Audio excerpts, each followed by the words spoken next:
Europe के दीगर ममालिक की तरह बरतानिया के एयरपोर्ट पर भी रोबोट गाड़ी पार्क करते दिखाई देंगे। आइए इस पर देखते हैं ये दिलचस्प रिपोर्ट।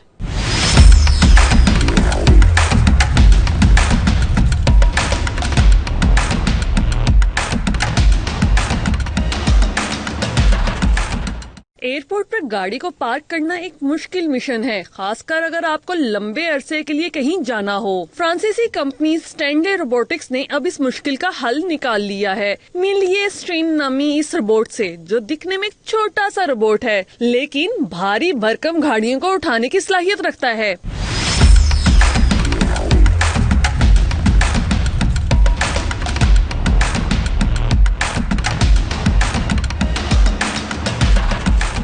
पहले मरहले में ये निजाम रवां बरस अगस्त में लंदन के गेटविक एयरपोर्ट पर मुतारिफ कराया जाएगा, जहां अमूमन 170 गाड़ियां पार्क होती हैं, मगर इस रोबोट की बदौलत 270 गाड़ियां आराम से खड़ी हो सकेंगी। इस रोबोट का पहले ही पेरिस, लियोन और डेज लिड्रॉफ के एयरपोर्ट पर कामयाब तजर्बा किया जा चुका है।